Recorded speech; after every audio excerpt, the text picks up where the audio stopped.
ছোট্ট অনুরোধ আপনাদের কাছে, ভোটের জন্য রাজনৈতিক মারামারিতে জড়াবেন না। আমিও জানেন বিধায়ক, অনুরোধ যে দেখুন রাজ্য স্তরের নেতৃত্বরা নওশাদ সিদ্দিকী, মমতা ব্যানার্জি, মোহাম্মদ সেলিম সাহেব, শুভেন্দু অধিকারী বাবু যারা আছে, রাজ্য নেতৃত্বরা নিজেদের মধ্যে কোনোদিন মারামারিতে জড়ায় না। কেন খানাকুলের এই কোন একটা গ্রামে কে বিজেপি, কে তৃণমূল, কে আইএসএফ, কে কংগ্রেস, কে সিপিএম করে নিজেদের মধ্যে মারপিটে জড়াবেন ভাই? আমি অনুরোধ আপনাদের কাছে, বাজার মাইকের আওয়াজ দ্বারা শুনতে পাচ্ছেন, যে রাজনীতির জন্য দীর্ঘকালের সম্পর্ক নষ্ট করবেন না, হিংসায় জড়াবেন না, ক্ষতি সাধারণ মানুষের হবে। নেতারা সন্ধ্যাবেলায় বসে টিভির সামনে কথা বলবে, এটা উচিত হয়নি, ওটা উচিত হয়নি বলে কাজ শেষ হয়ে যাবে।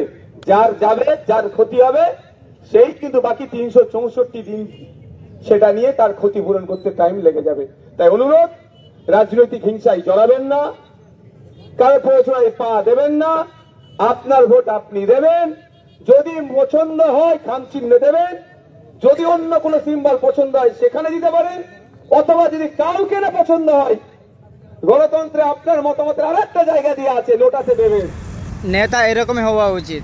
আপনাদের কি মনে হয় কমেন্ট করে বলুন, এবং যাকে ভালো লাগে, যে আপনার জন্য কাজ করবে, তাকে ভোট দিন। এই ভাঙনের বিধায়ক নওশাদ সিদ্দিকী, নওশাদ